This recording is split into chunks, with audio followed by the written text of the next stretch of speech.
The Pentagon War Room, March 2003. 24 screens glow in the darkness. On the largest display, a genetic map pulses like a living organism, spreading across continents like blood through veins. A CIA analyst, clipboard in hand, addresses the assembled generals and strategists. The most successful biological conquest in history wasn't a weapon. It wasn't anthrax, smallpox, or any engineered pathogen. It was a man. The screen shifts. A weathered face stares out from 8 centuries past.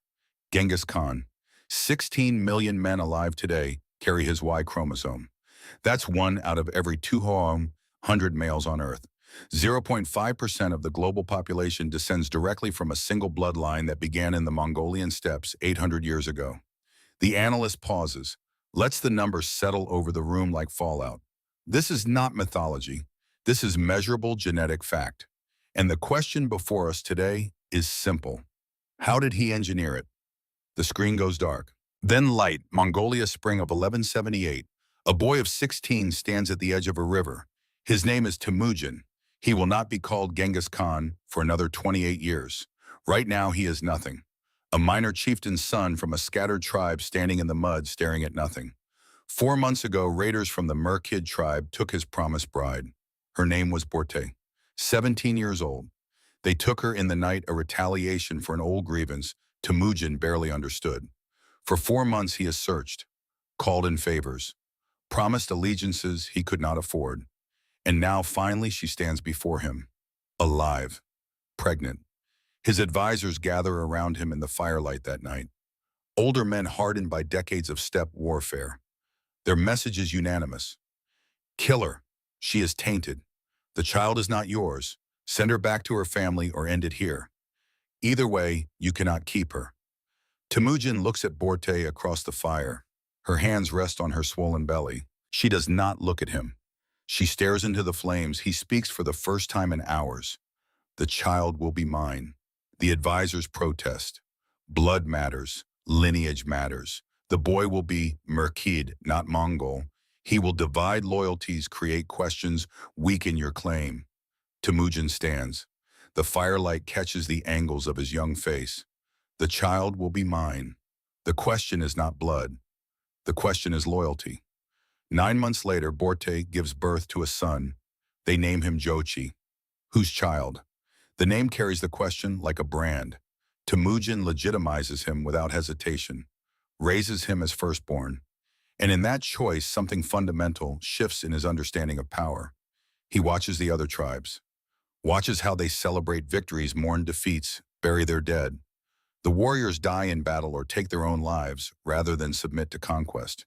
But the women they endure, they adapt, they bear children. And those children grow up knowing who conquered their mothers. To other Khans, this is simply how things are. To Temujin, it is a pattern, a mechanism, something that can be refined, systematized, weaponized. Warriors conquer land, but wombs conquer time. Over the next 20 years, he rises, unites the fractured Mongol tribes through a combination of strategic marriages, tactical alliances, and ruthless elimination of rivals. He studies the systems of settled civilizations. Chinese dynastic marriages that spread imperial blood through vassal kingdoms. Islamic harems that produce sons for every province. Persian administrative bureaucracies that track lineages across generations. What if we industrialize this? What if we make it not an accident of war, but the purpose of it? Spring of 1206. The plains of Mongolia stretch to the horizon in every direction. Here in a place called Kurultai, the gathered chieftains proclaim Temujin as Genghis Khan, universal ruler. He is 44 years old. Among his retinue is a young Khitan scholar named Yelu Chukai, 26 years old, educated in Confucian classics and statecraft, captured by the Mongols during an earlier campaign, and spared because of his obvious intelligence. Over the next few years, he will become indispensable. In 1218, Genghis Khan summons him to his tent. You understand record keeping, census, administration. Yes, great Khan, I want you to design a system, not for counting livestock or grain, for people, specifically women. I want to know before we attack a city how many women of childbearing age live there, their names, their families, their status. And after we take the city, I want a protocol. Capture classification processing integration. I want it efficient. I want it permanent. Yellow Chukai's brush hovers over the parchment. He looks up. Great Khan, you are describing something that has never been attempted at this scale. Exactly. We will not hold these territories through occupation. We cannot afford garrisons in every city from here to the sea. Instead, we will hold them through blood. Give me 10 years and 100,000 women. I will give you an empire that lasts 1,000 years. Genghis Khan stares at him for a long moment. Begin. The first test comes in 1209, the Tangut Kingdom, northwestern China, a prosperous realm of 50 cities. The Mongol army numbers 80,000 warriors. But before the first arrow is loosed, Yellow Chukai sends teams of scouts disguised as merchants, travelers, refugees. They count. They observe. They compile lists. By the time the siege begins, the Mongols know the name and location of nearly every woman between 14 and 40 in the capital city. The battle is swift, brutal, standard. What comes after is not. Processing stations appear outside the city walls, not for treasure or slaves in the traditional sense, for categorization. Mongol physicians, some conscripted from conquered peoples, examine each captured woman. Height, teeth, scars, signs of disease, questions about age of first menstruation, previous pregnancies, living children. Everything is recorded on scrolls. Each woman receives a designation, a number, a category. Primary reproducers, ages 14 to 30, no visible defects, high probability of successful pregnancy. Secondary reproducers, ages 31 to 40, preferably with proven fertility existing children as evidence. Disposal, under 14 over 40 signs of illness or infertility.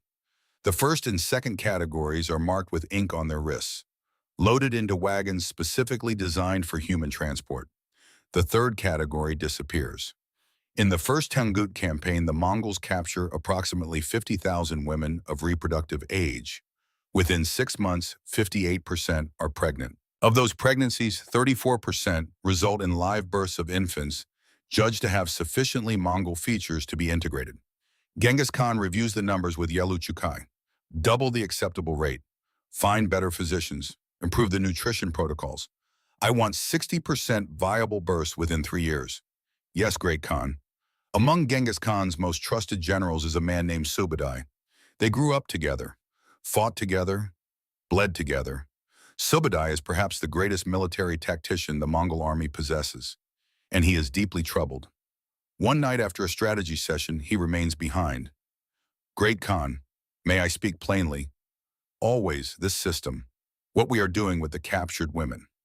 I understand the strategic value. I understand the logic. But this is not warfare as we knew it. This is something else. Genghis Khan pours air egg into 2 cups, fermented mare's milk, the drink of their childhood on the steppes. You think this makes us slavers. I think it makes us something worse. Genghis Khan drinks, sets down his cup. Old friend, we are warriors. That is precisely why we must think beyond the battlefield. Our enemies will remember their defeats for decades. Their sons will sing songs of revenge. But their grandsons, if we do this correctly, their grandsons will be Mongols. They will sing our songs, worship at our shrines, fight in our armies, not because we force them, because they will know no other lineage. Subadai is silent. You are asking me to accept this. I am telling you why it must be done. Whether you accept it is between you and your conscience. Subadai accepts. Because he is loyal, because he is Mongol, because he has no alternative that does not end in his own death. But the weight of it settles on him like a physical thing, and it will never lift. Spring of 1220, the Tangut capital of Ningxia. The siege has lasted 3 months. The city is starving. And on a morning when the walls finally fall, a girl named Zarya stands in her family's courtyard, watching smoke rise from every direction. She is 14 years old. Her father was a royal scribe, taught her to read and write, a rare skill for a woman. He died in the first week of fighting. Her mother, Amara, holds her close as the sounds of slaughter echo through the streets. They are hiding in a storage cellar when the Mongol soldiers find them.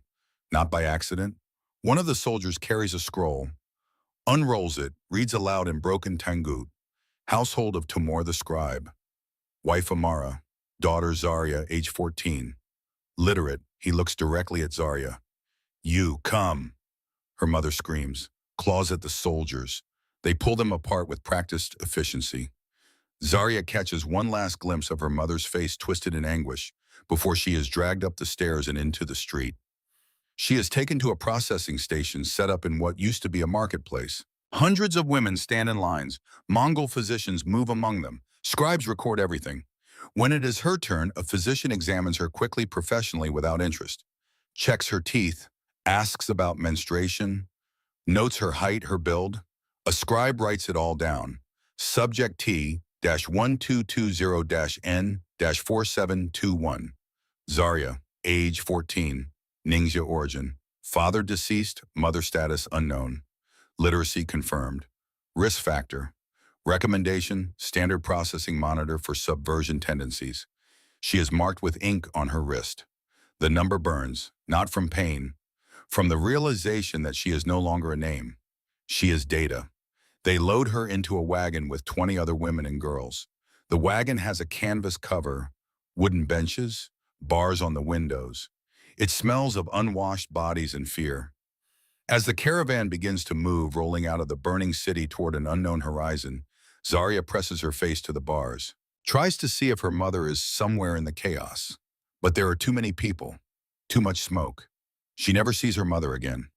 The caravan is a city on wheels, hundreds of wagons stretching for miles, each wagon categorized. Newly captured women in one section, pregnant women in another, women who have recently given birth in a third, and at the rear wagons that no one discusses. Disposal units. Zarya's wagon is labeled acclimatization. She will spend 2 months here, learning basic Mongol phrases, commands, reproductive vocabulary. They are fed regularly, better food than she had during the siege. The goal is not kindness, it is optimization. Healthy bodies produce healthier pregnancies. At night in the darkness, the women whisper to each other. A woman named Tuya, 19 years old, noble background, already 2 months pregnant from her husband, who died defending the walls. She speaks with the careful diction of education and privilege. They will take my child when it is born. Another woman, older, maybe 32, from a different city, a different campaign. Her name is Khatun. They will. I have been in this caravan for 2 years. I have given birth twice. Both times they took the baby after 3 days. I do not know where my children are now. I do not know if they are alive. Tuya begins to cry. Quietly. The kind of crying that knows screaming will accomplish nothing. Zarya listens, says nothing. But that night she tears a strip of fabric from the hem of her clothing, uses a piece of charred wood from the wagon floor, writes in Tangut script tiny characters that she hopes no Mongol will be able to read. Day 1. We are alive. We remember our names. She hides the fabric in the straw of her sleeping mat. It is the first entry in what will become a record of 2,000 women. Northern China, 1211. The Jin Empire. One of the most powerful states in East Asia. Cities of hundreds of thousands, libraries, universities. An army that should, by every conventional measure, be able to repel the Mongol invasion. They cannot. Genghis Khan's forces move like a scalpel, and behind them comes a system. Refined, improved, scaled. 100,000 women are captured in the first 2 years of the Jin campaign. Yelu Chukai's protocols are now so efficient that a single woman can be evaluated, categorized, and assigned to a caravan in under 15 minutes. Mobile processing stations operate like assembly lines. Physician, scribe, classification, mark, load. Next, every woman is tracked from the moment of capture. Scrolls record her origin city, her physical characteristics, her assigned wagon number. When she becomes pregnant, it is noted. When she gives birth, the infant is evaluated. Mongol features yes or no. If yes, the child is sent to a nursery wagon and eventually integrated into Mongol households. If no, the child is quietly disposed of. The mothers are returned to acclimatization wagons within 2 weeks. The cycle repeats. It is during the Jin campaign that a physician named Jahan is captured. He is Persian, 42 years old. From Samarkand, though, that city has not yet fallen to the Mongols. He was traveling through Jin territory as part of a merchant caravan when the Mongols overtook them. Most of the merchants were killed. Jahan, recognizing the Mongol script on the soldiers' banners, stepped forward and identified himself. I am a physician, trained in the traditions of Ibn Sina. I can be useful to you. They test him. Bring him a wounded soldier. A stomach wound infection setting in. Jahan works through the night, uses techniques from Persian medical texts, poultices, careful cleaning, herbal treatments. The soldier survives. Jahan is assigned to the caravan system. At first, he tells himself he is saving lives. The women are already captured. The system exists regardless of his participation. By being competent, by being skilled, he can reduce suffering, ensure healthier pregnancies, lower maternal mortality. This is what he tells himself. But the system has a way of eroding intention. After 6 months, he is no longer treating women. He is processing them, evaluating fertility, recommending dietary changes to increase ovulation rates, experimenting with herbal compounds mentioned in Arabic medical manuscripts, things that might stimulate the release of multiple eggs, increase the chances of twins. He writes detailed notes, documents his methods, success rates, complications. One night reviewing his own records, he realizes he has stopped using their names. They are subjects, case numbers, data points. When did that happen? A Mongol administrator visits his station, reviews his work. You are improving efficiency. The great Khan is pleased. Continue. Jahan bows, accepts the compliment, returns to his work. He is good at this, terrifyingly good. In 1215, after the fall of the Jin capital, Genghis Khan meets with Yelu Chukai to review the campaign's results. The tent is lit by oil lamps. Maps cover every surface. But the document Yelu presents is not a map. It is a ledger. 100,000 women captured, 60,000 pregnancies achieved, 25,000 live births, 18,000 infants evaluated as sufficiently Mongol for integration. Genghis Khan studies the numbers. And the Qian, 12,000 guards assigned to caravan duty over 2 years, 500 physicians and medical assistants, 2,000 administrative scribes and managers. Compared to garrisoning Jin territory conventionally would require 50,000 soldiers. Indefinitely. Genghis Khan nods slowly. The cost and suffering Yelu Chukai hesitates. It is the first time Genghis Khan has asked this question. Great Khan empires are built on suffering. The question is not whether there is suffering, but whose suffering we choose to enable, and the cost to our own souls. Yelu Chukai has no answer prepared for this. I cannot calculate that, Great Khan. The tent is silent except for the wind outside. Neither can I. But the system continues. Subadai delivers his own report that week, not about logistics or numbers. About morale. Great Khan, the men grow troubled. They understand conquest. They understand killing. But this what we are doing in the caravans, it is not warfare as we knew it. Some of the soldiers, the ones assigned to the breeding duties he pauses. They are breaking how desertion, drink, to have taken their own lives. Genghis Khan listens. His face reveals nothing. Tell them this. They are not committing atrocities. They are building an empire. What we do in 1 generation will echo for 1,000 years. If that is too heavy a burden for them to carry, they may request reassignment. But they may not question the purpose. Subadai bows, leaves, delivers the message. Most of the soldiers stay. Some request reassignment. 2 more kill themselves in the following month. The system continues. By 1220, Zarya has been in the caravan for 8 months. She has learned Mongol well enough to understand orders, learned the routines, learned which guards are violent and which are merely indifferent. She has also learned how to hide things. Scraps of fabric, pieces of charcoal. She writes constantly. Short entries, names of women in her wagon, women who die, women who are transferred, women who give birth, the fates of their children when she can learn them. She develops a network. 12 women in her wagon. Slowly, carefully, she recruits them. Not to escape. Escape is impossible. But to share information. To document. Hand signals. A touch to the right cheek means a guard is approaching. Hair pulled to the left side means it is safe to whisper. Hands clasped behind the back means danger. Silence stop. They share what they observe. Guard shift patterns. Physician routines. The schedules of wagon inspections. Zarya records it all. One of the women in her network is Tuya, the noblewoman. 2 months ago, she gave birth to a daughter. The baby was taken after 3 days. Tuya has barely spoken since. But slowly she begins to participate. She teaches the others the mannerisms of aristocracy, how to speak in ways that suggest deference and cooperation, how to make the guards and administrators see them as compliant. It is strategic. It is survival. In the 7th month, a woman named Naran attempts escape. She is from Zarya's wagon, 20 years old, strong, fast. She runs during the 3 a.m. shift change. The gap Zarya's network is identified as the weakest point in security. She makes it almost 200 yards before they catch her. They bring her back, tie her to a post in the center of the caravan. And for 3 days they torture her. Not quickly, not with mercy. They make it a lesson. On the 3rd day she dies. Her body is left on display for another day, then dumped. The network does not collapse, but it changes. The goal is no longer escape. The goal is simply to ensure that what happens here is not forgotten. Zarya writes Naran's name, the date, the manner of her death. She is not a number. She was Naran. She was 20 years old. She tried to be free. In the 9th month, a physician notices that Zarya has missed 2 menstrual cycles.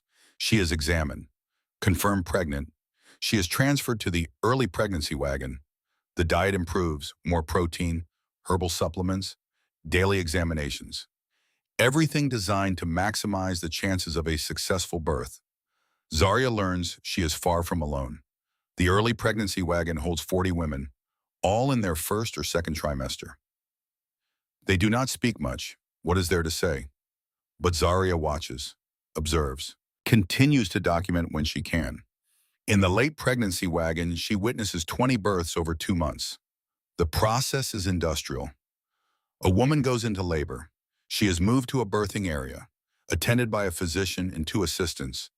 The birth happens. The infant is immediately taken, evaluated, Mongol features or not. If yes, the baby is cleaned, wrapped, sent to a nursery wagon. The mother is allowed to nurse for 3 days. Then the baby is taken permanently. She will never see it again. If no, the baby is removed from the area. What happens after, no one says. But the baby does not return. One night, Zarya witnesses something that will stay with her forever. A woman named Oyun from the Uyghur territories gives birth to twins, a boy and a girl. The physician examines both infants under lamplight, takes his time, consults with an assistant. The boy, acceptable Mongol features. Keep. The girl, eyes too round, nose too flat. Process. The boy is taken to the nursery wagon. The girl is carried out of the tent. Oyun, still bleeding, still weak from childbirth, begins to scream. Not words, just sound, raw and endless. They restrain her, try to force her to nurse the remaining baby. She refuses, bites anyone who comes near.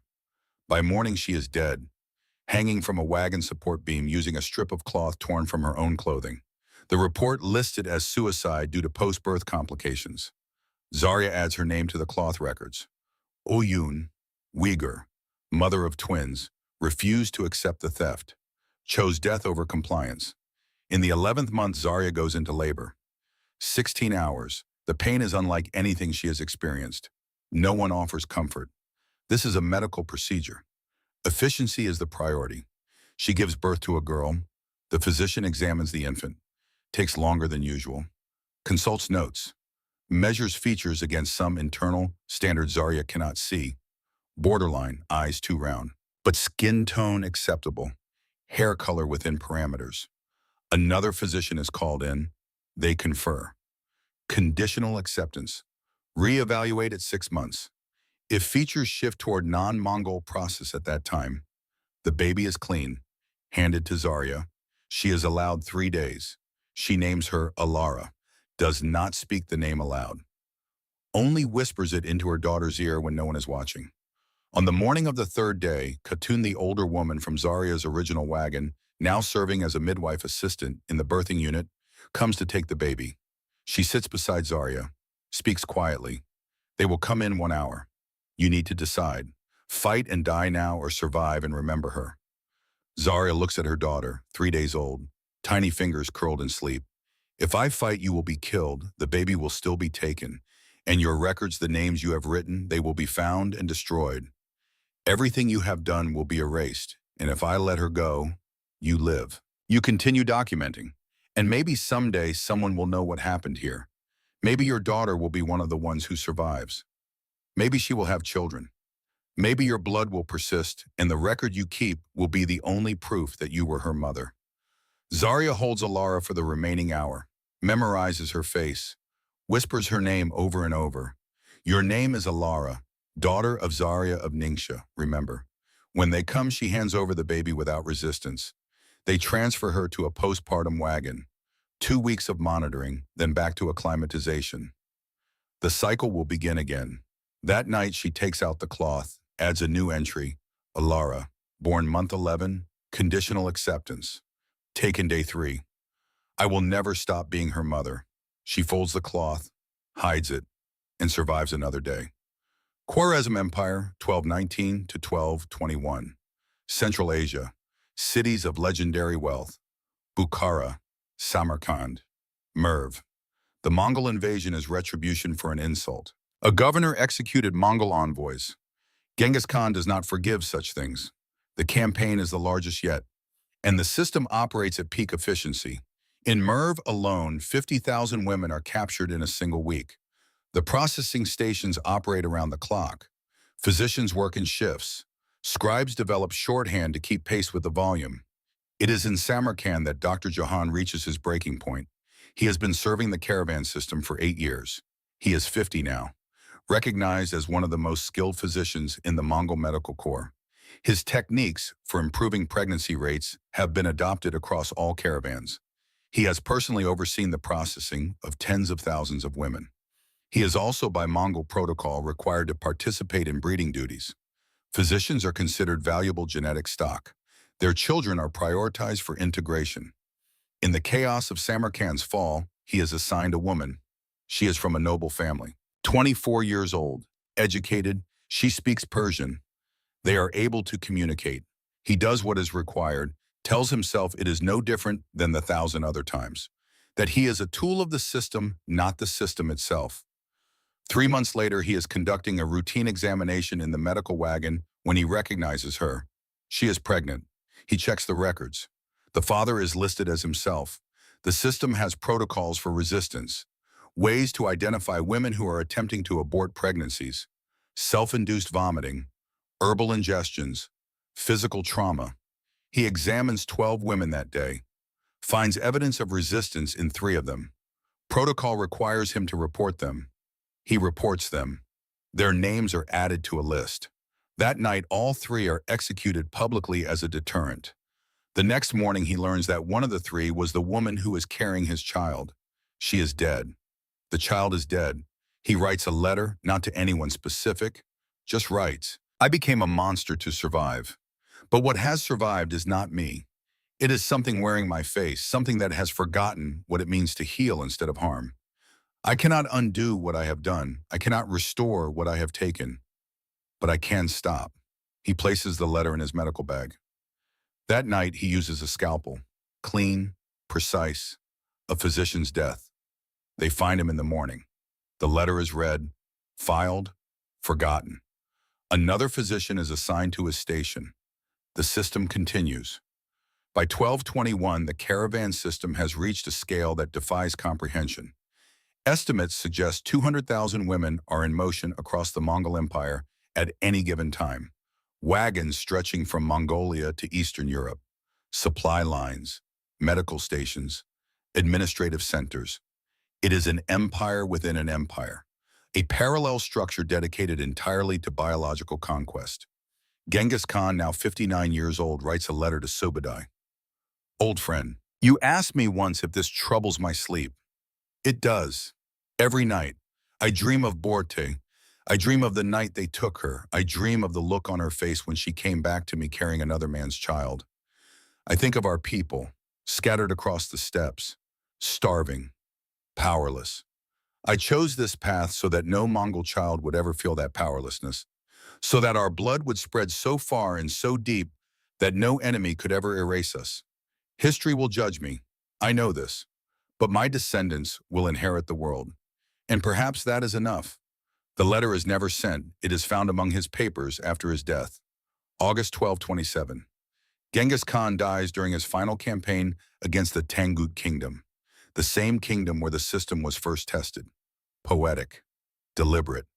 His last words to his sons are recorded by multiple sources.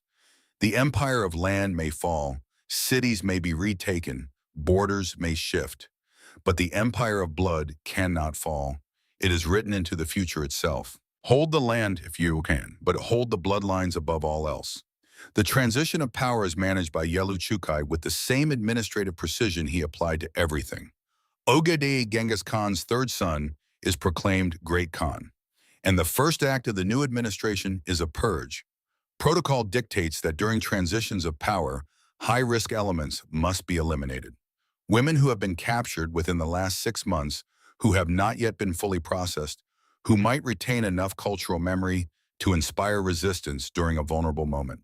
Approximately 40,000 women are executed over a 2-week period. Mass graves are dug in advance. Efficient, organized, merciful only in speed. Zarya is 21 years old. She has been in the system for 7 years. She has given birth 3 times. All 3 children were evaluated as acceptable. All 3 were taken. She has never seen them again. She survives the purge. Women with multiple successful births are considered too valuable to waste. She stands in her wagon listening to the sounds of execution in the distance. Systematic, methodical. And she thinks he is dead. The great Khan is dead. But the machine lives. The machine continues under Ogedei. From 1227 to 1241, he drives the Mongol armies into Europe, Poland, Hungary, the gates of Vienna, and behind the armies the caravans follow. 30,000 European women are processed, blonde hair, blue eyes, integrated into the genetic mix.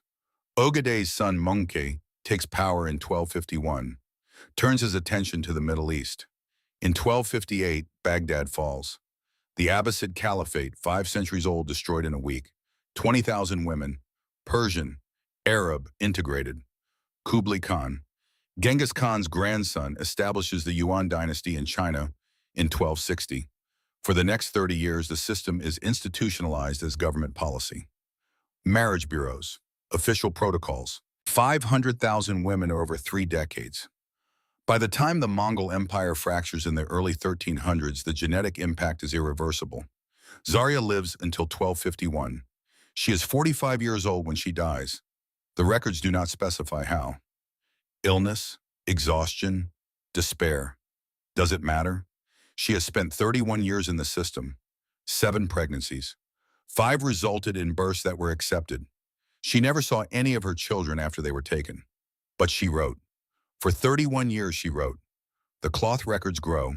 When one piece of fabric is full, she hides it in the wagon structure.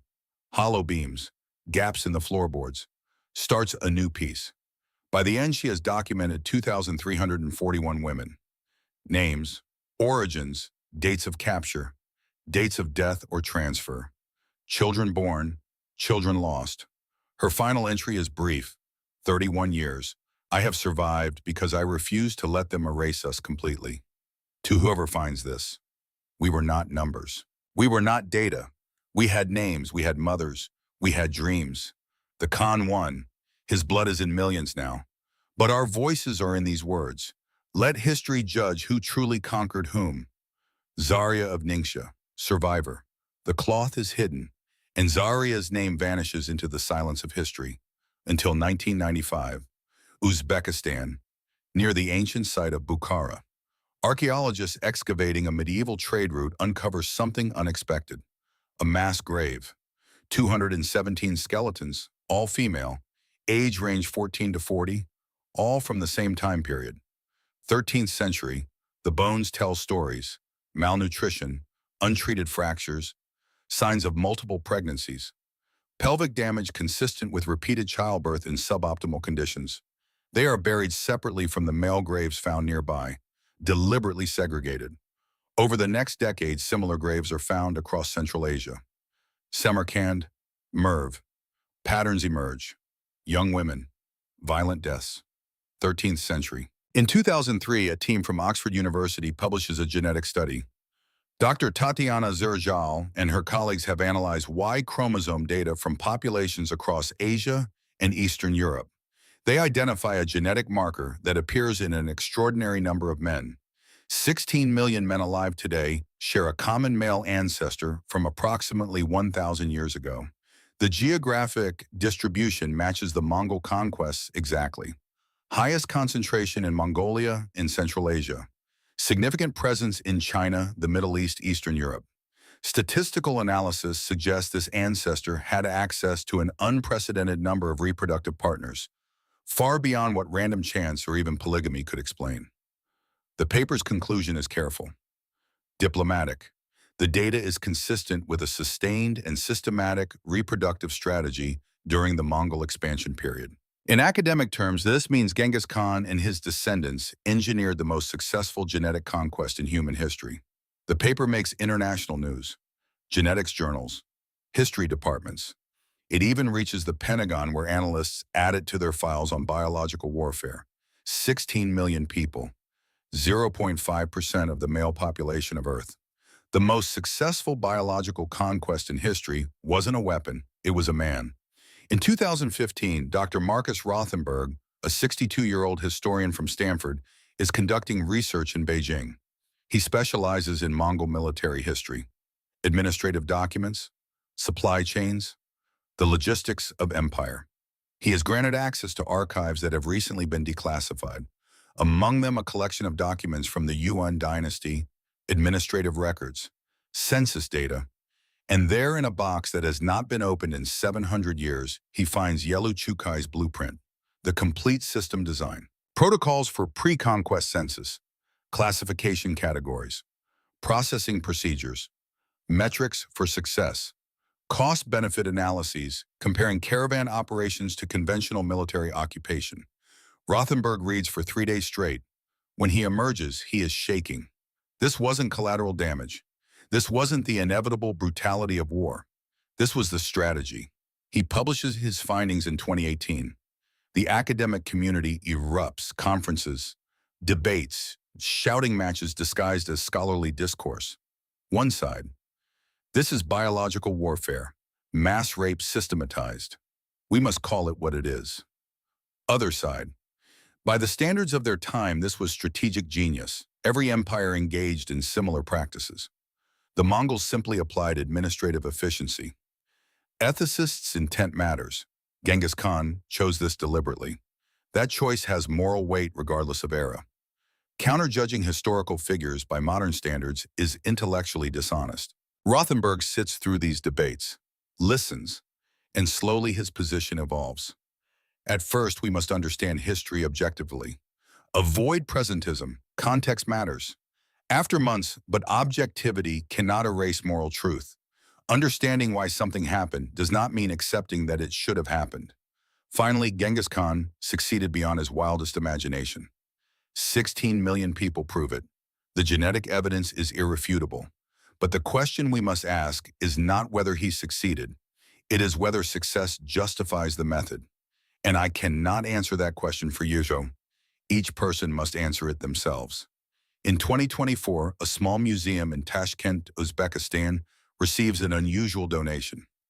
An elderly woman, 93 years old, brings in a collection of fabric pieces, old, fragile, wrapped in protective cloth.